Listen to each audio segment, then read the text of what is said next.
Little bunny Snowy lived in a small rented burrow with her mother at the edge of the forest. Though the place was simple, it was filled with warmth, laughter, and love. But their happiness never lasted long. Just when Snowy would start feeling settled, the rent giver would come with his usual words, "Time's up. You need to leave." This wasn't the first time, and sadly, it wouldn't be the last. Ever since she was a tiny bunny, Snowy had been moving from one place to another. Every 2 months, they were forced to leave, packing their little belongings and hopping into the unknown once again. She would watch others live peacefully in permanent homes. The pain of never having a place to call home grew heavier in Snowy's little heart. One day, after being kicked out for the 5th time in just 1 year, she stood outside in the rain and made a decision. She looked up at her mother and said, "I don't want to live like this anymore. I will find us a real home, a forever home." Without waiting, she quit school and started doing every labor job she could find. She swept leaves, carried vegetables for squirrels, cleaned the old owl's attic, and even worked in muddy fields during the rainy days. Her fur lost its softness and her paws turned rough, but she didn't care. Each coin she earned was tucked safely into a little pouch. She counted them every night before sleeping on the cold floor of their latest borrowed corner. Months passed, and she finally believed she had enough. Her eyes sparkled with hope as she hopped to the crocodile house owner, the one who had advertised a small home on the riverbank.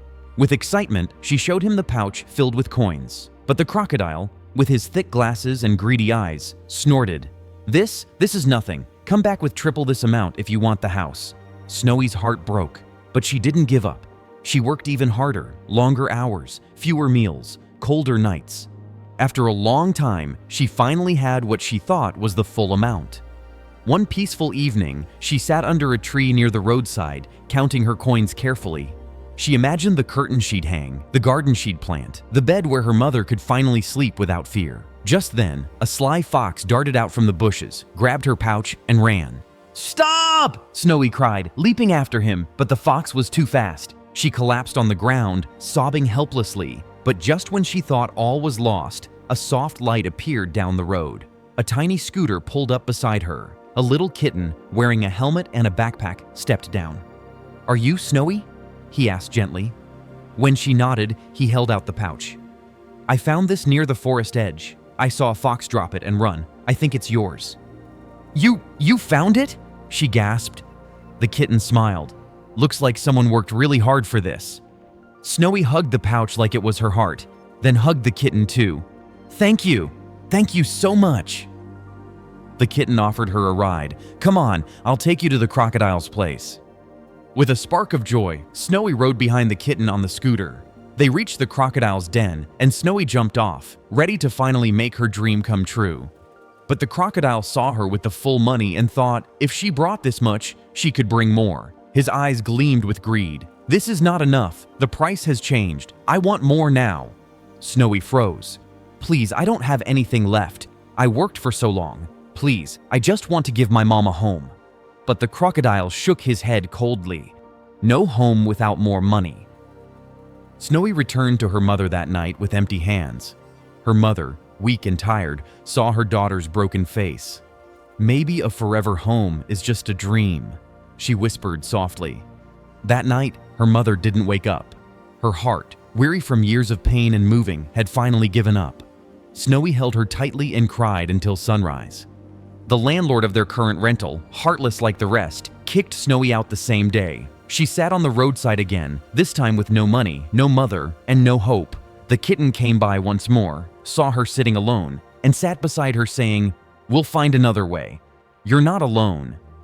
The kitten looked into Snowy's tired eyes and shared something he had never told anyone. "When I started working as a laborer, I also struggled, even to eat. I have no parents. I was abandoned. One day, a stranger left me at a school gate, and that stranger was your mother. I recognized her at the funeral. Because of her kindness, I got an education, and because of that, I'm in a better place today." He placed his paw gently over hers. "You can do this too. Let's do it together." From that day forward, the kitten became Snowy's partner. He shared everything he knew. He taught her how to use a computer, how to send emails, how to type, design, and learn fast. Snowy, who had never used anything beyond a broom, now began to click, type, and create. Some of the kitten's friends laughed behind her back. "She's too slow," they whispered. "She's not smart enough. Why are you wasting your time?"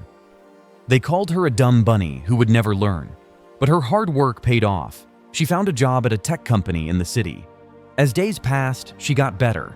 Her work became known. Clients praised her ideas. The company noticed her effort. Soon, she wasn't just earning a small wage. One fine evening, during the company's annual event, Snowy's name was called out. Best Employee of the Year, Snowy the Bunny. She walked to the stage, tears in her eyes. But the surprise didn't end there. The CEO handed her a golden key. "This is not just for your hard work, but for your spirit. We're gifting you a home, a bungalow near the meadow." Snowy could hardly breathe. Today, Snowy lives in that bungalow with the kitten. The walls are filled with framed photos, laughter echoes from every room, and the scent of fresh cookies flows from the kitchen. A garden blooms outside, just as she once dreamed. In that warm little home, a bunny's wish finally came true because of one kind-hearted kitten.